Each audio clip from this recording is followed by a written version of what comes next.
una opinión personal. Señor congresista Castro.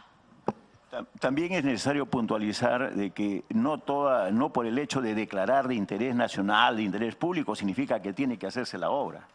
Aquí se han declarado miles hay declaraciones de diversos proyectos de interés nacional y nunca se han ejecutado. Aquí lo que se tiene que ver en este proceso de investigación es por qué se tomó esa determinación. Es el tema de fondo. Aquí tampoco no podemos estar escudándonos de que toda exoneración va a significar una corrupción. Estamos de acuerdo con eso. Es absolutamente claro. Pero aquí hay indicios que es muy probable que haya un direccionamiento en función, porque un país que tiene escasos recursos y donde se designan determinadas cantidades importantísimas de dinero, es indudable que nosotros para eso estamos investigando, porque se investiga estos casos por los indicios de corrupción. Eso no significa, volvemos a insistir, de que toda exoneración signifique necesariamente que sean corruptos, pero esa es materia de la investigación. Ese es el tema de fondo. Muchas gracias, señora presidenta. Gracias, congresista Castro. Señor Carranza, ¿quién lo sucedió a usted en el despacho del Viceministerio de Hacienda? Si mal no recuerdo, señora presidenta, el señor Waldo Mendoza. A la fecha de la dación del decreto de urgencia 016, ¿quién estaba a cargo de la Dirección Nacional de Endeudamiento? ¿Lo recuerda? Si la memoria no me falla, la señora Betty Sotelo.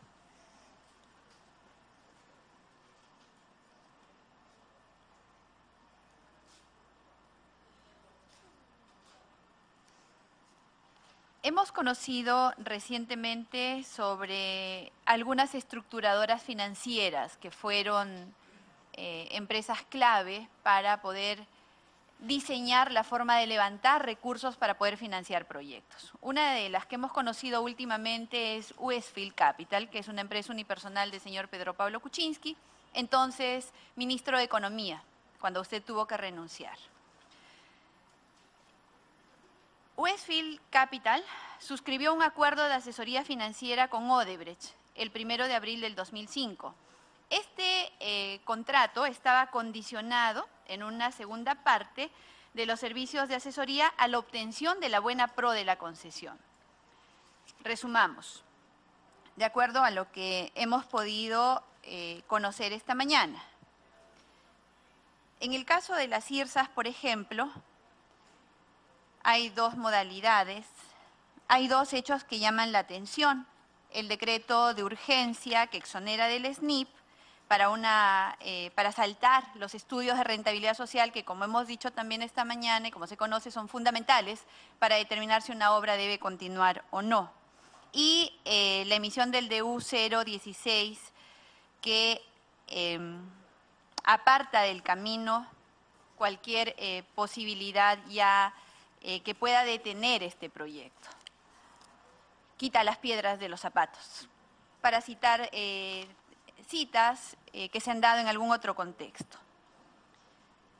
¿Usted considera que los dos hechos que acabo de mencionar, como son la exoneración del SNIP y la eliminación al tope del endeudamiento, están relacionados a los beneficios que tendría Westfield porque así definitivamente se asegura la buena pro? No tengo mayor información al respecto y en su momento desconocía de las actividades de Westfield. No podría contestar la pregunta.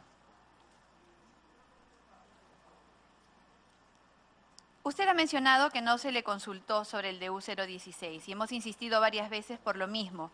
Y no se le consultó probablemente porque ya conocían su posición al respecto. A fin de garantizar la continuidad del proyecto, quizás fue mejor no consultarle a usted, pues de lo contrario, este proyecto no se habría materializado. ¿Se habría podido materializar este proyecto si es que no se emitía el DU 016-2005? La alternativa era una norma con rango de ley y hubiese requerido venir al Congreso para modificar el artículo 55 de la Ley General del Sistema Nacional de Endeudamiento. Pero sí se requería una norma con rango de ley. Si no, el proyecto no habría podido concretarse en ese tiempo en términos de adjudicación de la Buena Pro. No se hubiese podido firmar los contratos. Y entonces, volviendo ya, y esto es mío, tampoco se habría podido concretar la utilidad de Westfield Capital porque estaba condicionado a la entrega de la Buena Pro. Es una sucesión de hechos que podrían ser perfectamente académicos, porque acá no analizamos más que hechos fácticos. Esa es su conclusión, señora presidenta. En su amplio conocimiento y experiencia que tiene, señor Carranza, ¿el trabajo de un estructurador financiero es el marketing?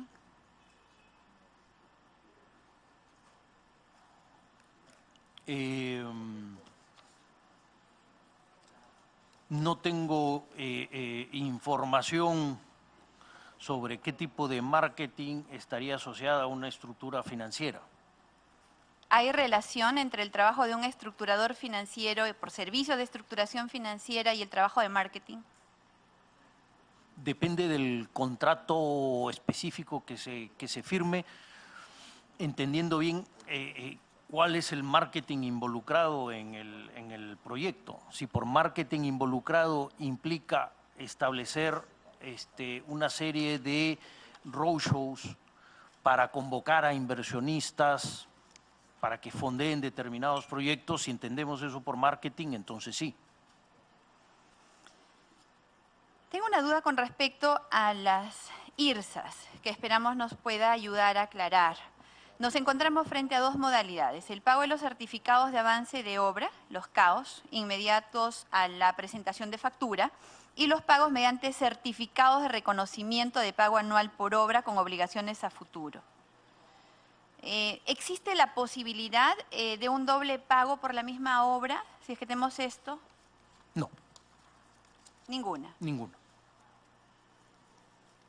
¿Por qué considera que en este proyecto se crea la figura esta de pagar a través de los certificados de reconocimiento de pagos? ¿Cuál es la importancia y la relevancia de crear esta figura precisamente en el marco de este proyecto? Es una modalidad en la cual aparentemente adoptan en proinversión para poder reducir algún tipo de riesgo financiero que pueda tener el concesionario y de esta manera asegurar la bancabilidad del proyecto. Pero estoy especulando, no sé cuál fue toda la discusión interna que los lleva a implementar esta modalidad. En los años en los que usted ejerció el cargo de viceministro de Hacienda, ¿conoció o escuchó hablar del señor Gerardo Sepúlveda como estructurador financiero? No. ¿Tenía conocimiento que él era alguien que brindaba este tipo de servicios o que tenía, o en todo caso le cambio mi pregunta, era alguien que tenía una alta reputación en el mundo financiero, que no es un mundo grande, como un experto estructurador financiero? Conocía la existencia del señor Sepúlveda, pero no lo conocía él personalmente. La pregunta es si conocía de él como un experto y reputado estructurador financiero. Sí, sí. ¿En qué fecha y circunstancias conoció a las siguientes personas, si acaso las ha conocido? La señora Denise Hernández.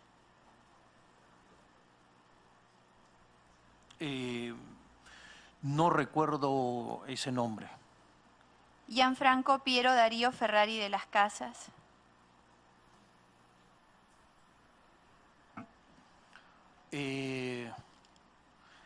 Creería que se está refiriendo al gerente de BCP. Sí, tiene relación con el BCP. Lo conocí al señor en una reunión de ASBank cuando ya no era ministro de Economía, en la cual me invitaron a participar en una conferencia. A la señora Gloria Kisik Wagner o Gloria Jesús Kisik Wagner. Si mal no recuerdo, es la secretaria personal del presidente Kuczynski y debo haberla conocido a través de correos electrónicos o mensajes con el señor Pedro Pablo Kuczynski. Con el señor Andrés Juan Milla Comitre. El señor Andrés Milla lo conocí cuando se desempeñaba en el BCP a principios del 2000. Con el señor Eduardo Francisco Elejalde Arena. No recuerdo ese nombre. Fernando Montero Aramburú. No recuerdo ese nombre. María Pía Mercedes Paolita Sáenz Portugal. No recuerdo ese nombre. Jean Paul Delfín Consigliere. No recuerdo ese nombre. Alfonso Tola Rojas. No recuerdo ese nombre. Cristian Lau Benavides. Al señor Laub lo conocí cuando se desempeñaba en y tengo entendido que sigue en el BCP. Con la señora Nancy Ann Lange. La señora Lange es esposa del señor Pedro Pablo y la conocí en la oportunidad en que Pedro Pablo era ministro de Economía. Al señor Mauricio Guglielmetti Vergara. No recuerdo.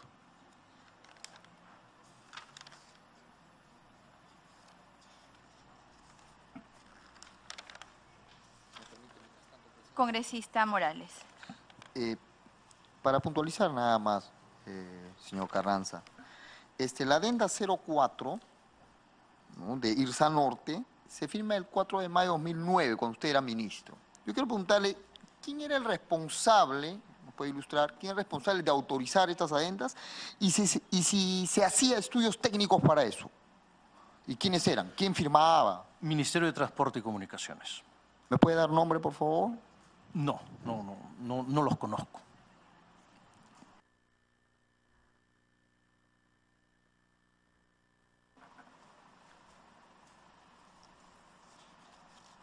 Con respecto a Sigma, que ya estuvo conversando también al respecto, ¿podría indicarnos por qué Sigma ingresó como socio de Rutas de Lima, SAC, aportando en ese momento más de 11 millones de soles a la sociedad?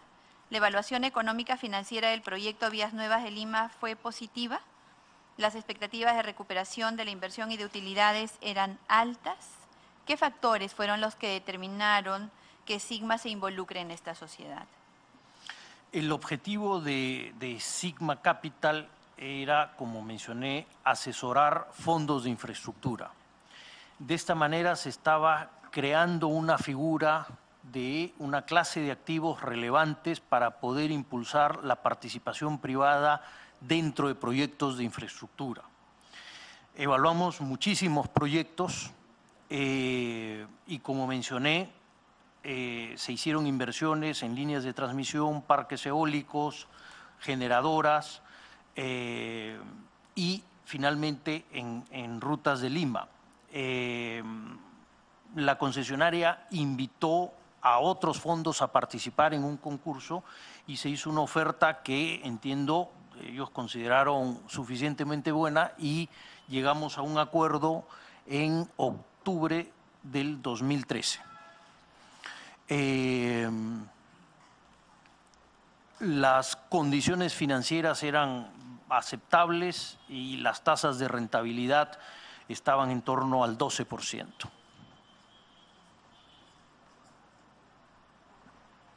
¿Tuvo contacto con First Capital en este marco de análisis y evaluación? First Capital es el estructurador financiero de este proyecto. Directamente no.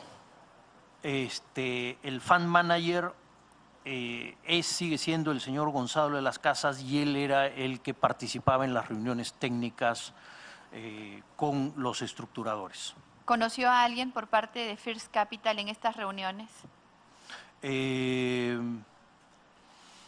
No recuerdo. ¿Sigma realizó el due diligence para la compra de acciones de Rutas de Lima?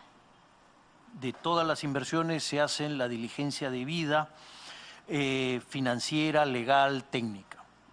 ¿Tuvieron información relativa al accionar del grupo Odebrecht cuando hicieron este due diligence? En ese momento no había ningún problema con la empresa Odebrecht. Nos ha indicado que todas las adendas que se dieron en el marco de la Interoceánica Sur fueron ya en el periodo en el que usted fue ministro, transferidas completamente a la responsabilidad del Ministerio de Transportes y Comunicaciones.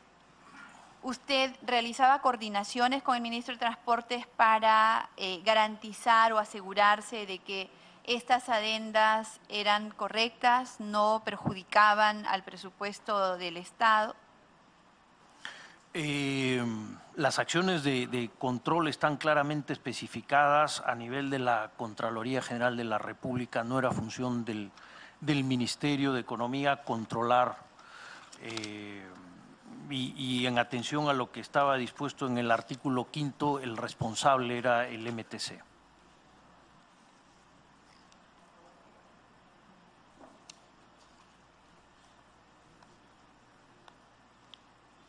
¿Usted participó en la sesión del Consejo de Ministros en la que se exoneró el proyecto del tren eléctrico del SNIP?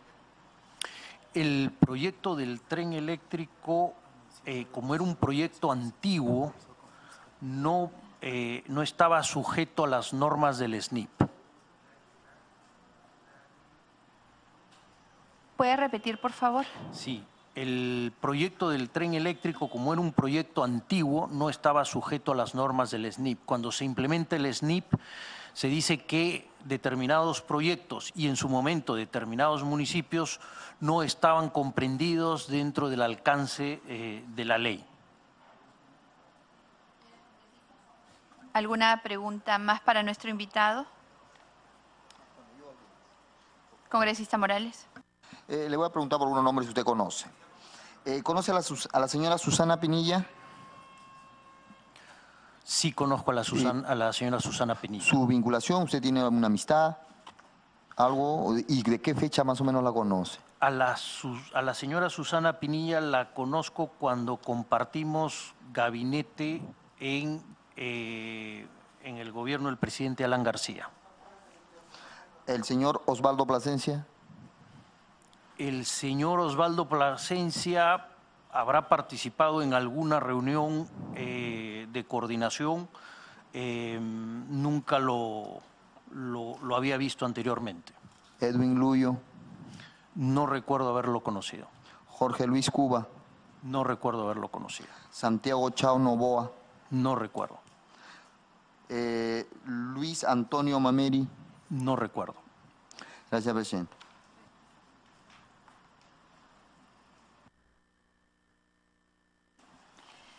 Hay unos temas ya de carácter académico que da su experiencia y hemos tenido varios académicos además acá para exponer. Quisiéramos conocer su opinión.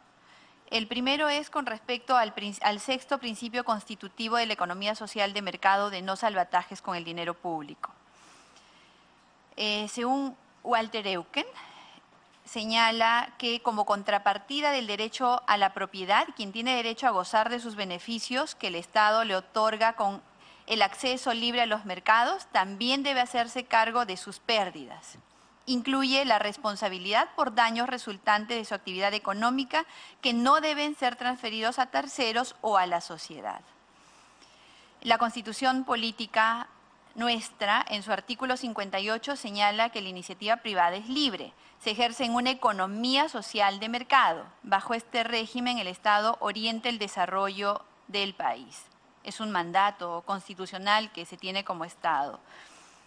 Hemos estado respetando en los proyectos que hemos analizado en estas horas este mandato constitucional.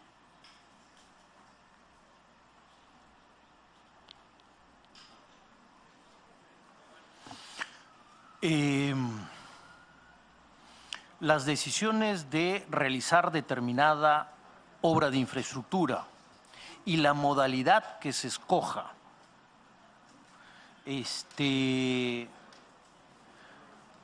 son temas que no tienen que ver con salvataje de la actividad privada, tiene que ver con el incentivo del gobierno en realizar determinada obra por distintas razones, ¿no? Pero en estas obras no veo ningún salvataje de actividad privada, no es que haya quebrado una empresa y el Estado asume los costos de esta quiebra. Sí fuimos muy claros en el decreto legislativo 1012 a la hora de legislar sobre iniciativas privadas en obra de infraestructura, decir taxativamente que éstas no podían realizarse si pedían garantías financieras al Estado. Tenían que ser bajo riesgo puramente privado. Y entonces esto de incluir en los contratos ingresos garantizados, por ejemplo. Esas son modalidades, señora Presidenta, en la cual se disminuyen los riesgos. Si estos ingresos mínimos garantizados tienen una probabilidad de ocurrencia muy pequeña, que creo que en el reglamento del 1012 lo sitúan en torno al 5%, no se considera como un aporte significativo y puede presentarse una iniciativa privada. Si estos ingresos mínimos garantizados son significativamente altos, no hay duda de que van a realizarse, entonces es una iniciativa privada debería seguir el camino de iniciativa pública y pasar por todo el proceso del SNIP, determinar si existe realmente rentabilidad social para que se realice ese proyecto. En el caso de Olmos se garantizó el 100%. Eso, ¿qué opinión le merece? Era lo que se decidió en su momento en términos políticos.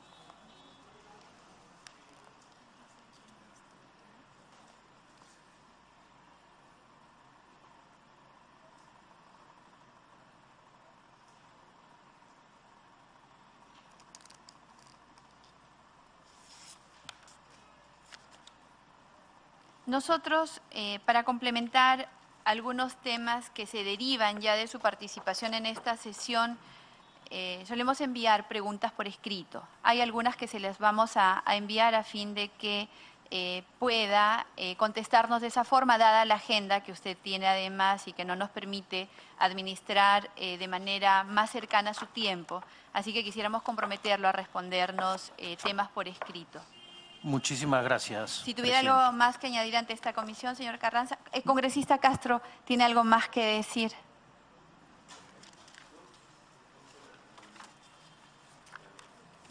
Dos cosas, señor ministro. Usted nos ha indicado que no estaba sujeto al SNIP el caso del tren, porque había sido iniciado en los 80. En los 80 también había un sistema de inversión pública que también tenían que ajustarse a eso.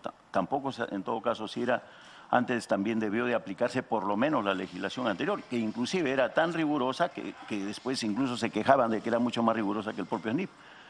¿No le parece, en todo caso, por qué no se le aplicó, en todo caso, a esta inversión? Si es cierto, era del 85 la inversión, pero se le exoneró del SNIP en función de que simplemente, en todo caso, debió aplicarse la legislación anterior.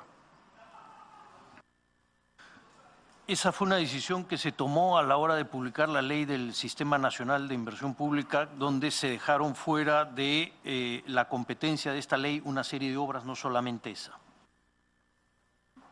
Bueno, en todo caso, eso también, bueno, no lo hemos revisado por ese lado, pero definitivamente nosotros hemos trabajado con la anterior legislación en la década de los 80 y, bueno, por lo menos debió ajustarse. Se exoneró también, en todo caso, de una u otra forma, lo que debió de hacerse de forma regular. Por otro lado, En el caso de la observación es clara, ¿no? Cuando en el decreto legislativo 1024 se habla acerca de las asociaciones público-privadas, etcétera, etcétera, las formas de financiar, las formas como pueden implementarse, todo este tipo de proyectos, cómo pueden ejecutarse, que nosotros no lo recusamos, pero el problema está en que en el caso de usted justifica el caso de Olmos del 100% de la inversión, etcétera, etcétera, todo lo que fuere. Pero lo que interesa acá es que se vulnera claramente el decreto legislativo 1024, donde claramente indica cuáles son los requisitos y cómo es que debería otorgarse a las asociaciones público-privadas, etcétera, y también varios decretos legislativos que van en ese orden de ideas. ¿Cuál es la justificación frente a esto en todo caso? Porque no basta decir que es una decisión política. No resulta siendo suficiente. Señor ministro, por favor. Bueno, toda norma incluye de manera expresa algunas cláusulas de escape que se utilizan en determinadas circunstancias. No conozco las circunstancias en las cuales se otorgó y se decidió la modalidad de ejecución del proyecto Olmos.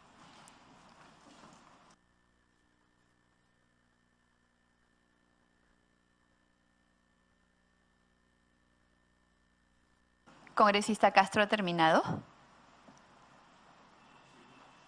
Sí, le estaba preguntando justamente del caso de Olmos porque había quedado, digamos, en el tintero algún tipo de justificación, pero aquí los decretos también se vulneró, en todo caso, los decretos legislativos, sobre todo el 1024, donde claramente estipula una serie de requisitos y que en qué condiciones tendrían que entregarse este tipo de inversiones. Usted ha abierto una pregunta que ya voy a agradecer que nuestro invitado nos pueda responder. Porque además obedece a informes que estamos insistiendo con que el MEF nos entregue y lamentablemente pasan los meses y el MEF no nos responde. Así que ya usted acá recordamos algo que tiene relación con lo que acaba de señalar el congresista Castro. Usted fue ministro de Economía y Finanzas entre el 28 de julio del 2006 y el 14 de julio del 2008. Posteriormente retornó al cargo entre el 19 de enero del 2009 y el 21 de diciembre del 2009, sucedido por la señora Mercedes Arauz. Tenemos los informes 218-2009, Economía y Finanzas, y el 231-2009, también de Economía y Finanzas, del 9 y 23 de noviembre del 2009 respectivamente. El MEF emite opinión desfavorable en relación a la versión final del contrato de concesión de la iniciativa privada Proyecto Irrigación Olmos hasta en 2 oportunidades. Es decir, mientras usted estuvo frente al MEF, no se aprobó el referido contrato de concesión. Incluso su sucesora, la señora Arauz, declaró públicamente que el proyecto Irrigación Olmos resultaba inviable.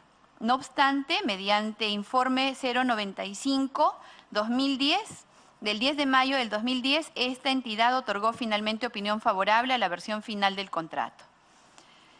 Entonces, frente a este escenario de radical cambio de opinión del MEF, le preguntamos, ¿por qué razones mientras usted era ministro no se emitió opinión favorable al contrato de concesión del proyecto Irrigación Olmos? ¿Podría explicarnos cuál o cuáles eran aquellos puntos que no resultaban en todo caso beneficiosos al Estado, en su opinión, en opinión del MEF, mientras usted era el titular?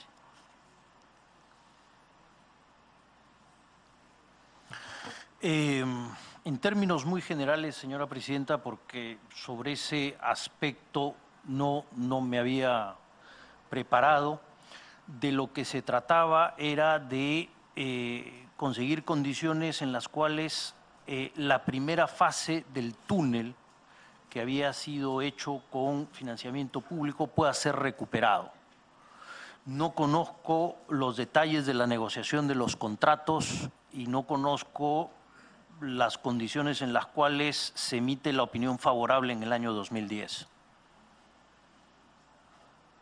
En líneas generales, entonces, porque sobre esto en todo caso le pediremos por escrito para que se tome el tiempo de poder revisar además los informes que correspondan. ¿Es suficiente para que se cambie una opinión así de desfavorable a favorable, la de un director general, por ejemplo?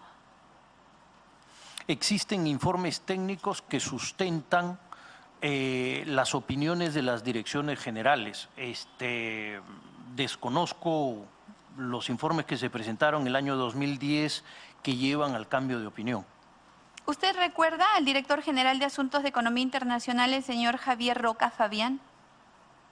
Recuerdo al señor Javier Roca, sí. ¿Recuerda haber discutido con él términos relacionados al proyecto de irrigación Olmos? No recuerdo haber discutido con él sobre ese tema. Si no tuviera algo más que añadir a esta comisión, señor Carranza, congresista Castro. Congresista Castro. Una pequeña simplemente aclaración. Aquí, y ojalá que también nos responda en algún momento, acerca del decreto legislativo es muy claro, acerca del marco institucional para la provisión de las asociaciones público-privadas, etcétera, etcétera.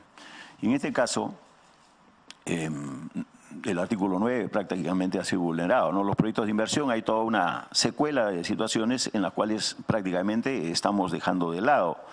Y ojalá que, como dice el ministro, en algún otro momento se podría hacerle llegar inclusive algún tipo de preguntas para ver si son respondidas. Pero aquí hay un tema, dice, ¿no? Los proyectos de inversión a través de la ONU que resulten clasificados como cofinanciados, no estamos hablando como en el caso de algunos que han sido hasta del 100%, deberán cumplir con todos, o sea, los cofinanciados, estamos hablando, con todos los requisitos y procedimientos establecidos de la Ley del Sistema Nacional de Inversión Pública, la Ley del Sistema Nacional del Endeudamiento y sus modificaciones, etcétera, etcétera. O sea, son una serie de cosas que piden.